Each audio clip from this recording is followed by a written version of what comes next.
Legends exist within the story of One Piece who we've hardly ever seen within the story, let alone witness them fight. We're left with characters like Garp, Rocks, Mihawk, and Shanks who we've heard grandiose tales of regarding their feats and their status, yet we've never fully seen an arc, a backstory, or a proper fight devoted solely to them where they've been tested.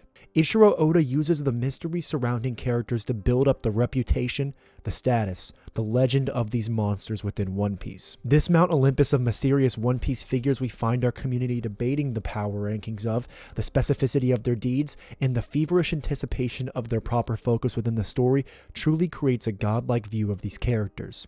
Sitting upon the throne of the Mount Olympus of One Piece is none other than the subject of today's video, Shanks. Shanks is my favorite character within this lore-filled story of pirates.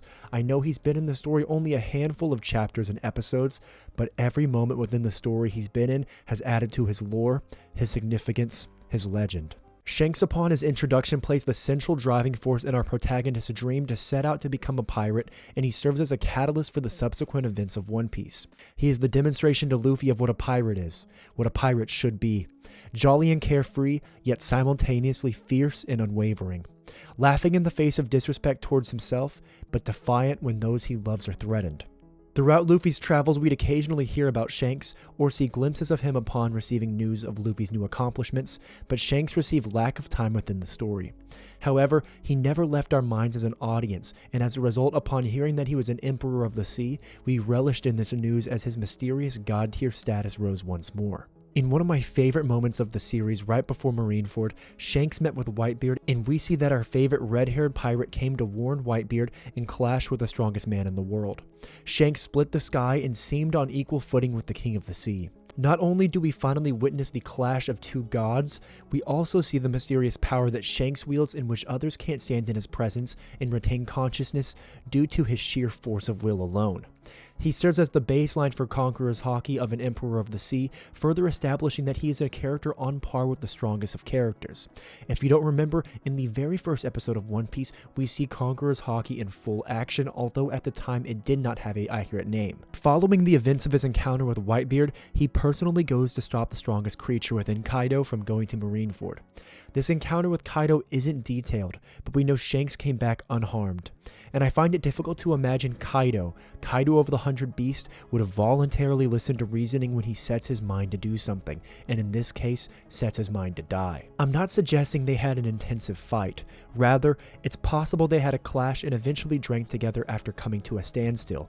As we do know, amongst the individuals Kaido respects the most, in reference whenever he said, "Luffy, how high is your ceiling?" Shanks was listed, and if that's not a testament to his power, then I'm not sure what else could convince someone of it. I know the Shanks agenda is strong within One Piece, and I may be one who pushes this agenda, but let's think about it. Shanks clashed with two Emperors of the Sea within merely a few days, came unharmed, then arrived to Marineford to stop Akainu's attack, challenged the entire Navy to a fight in which the Navy backed down and thus stopped a war. Shanks, one of the gods of the sea, or I guess depending on your perspective, one of the devils of the sea, has clashed with every Yonko minus Big Mom. In fact, it seems the only one who is actually able to leave a mark on Shanks was Blackbeard himself, who is another endgame villain. Within these few events, Shanks has truly matched up with the in-game characters, as we know Akainu is the fleet admiral, Whitebeard, the strongest man alive, Kaido, the strongest creature. Then there's Blackbeard, who is another mystery just like Shanks,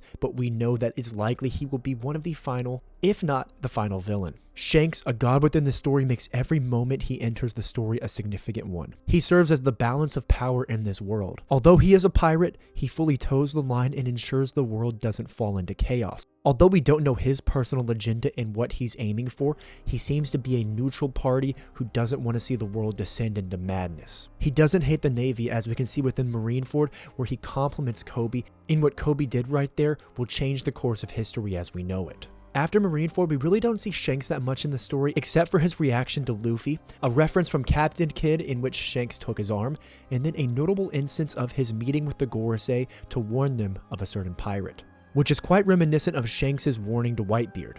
No other pirate in the world of One Piece has enough clout and status to meet with the leaders of the world, and this mystery of how the hell he was able to organize this meeting and get there with being undetected is even more shrouded.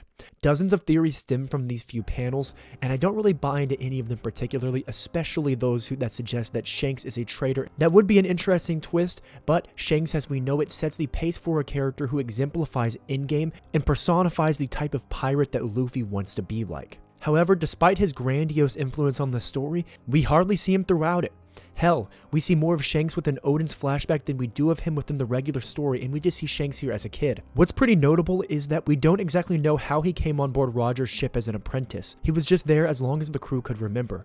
This seems like too interesting of a detail to leave out, and I'm sure whenever we get the Shanks flashback, we'll finally know how it happened. From his sailing with Roger, we can see how Shanks learned to be a pirate of status and values. Hell, he sailed with some of the greatest names to ever touch the sea. What he learned from sailing with Roger prepared him to clash with emperors, stop a war, meet with the Gorosei, becoming the captain of the highest per bounty individual crew of the Yonko ship. Yet, we still don't know that much about him. So few episodes, so few chapters that include Shanks, but his legend grows daily within the community. All of us are on the edge of our seat hoping for an arc pertaining to him as the central focus, and actually recently there was announced the movie Red and within One Piece that should ideally focus on Shanks. This storytelling method from Oda where we are fed bits of information, whispers of fights, meetings with the devils. Shanks is as mysterious as ever, and the mystery is a magical storytelling element utilized by Oda to continually create anticipation, reverent fandom, and a resume of Shanks that extends pages on top of pages. Shanks is my favorite character, and I am beyond excited for his mystery to finally come to light. I never personally thought that I would love a character despite them being so little in the story, just based on discussions of them alone. And if you were curious about my stance on Shanks, I have him at 1 or 2 in my power ranking system, so if you would be interested in a video of my top 30, as I know they're pretty popular around YouTube right now, let me know in the comment section below, because I think my top 30 is kind of goated if we're being honest.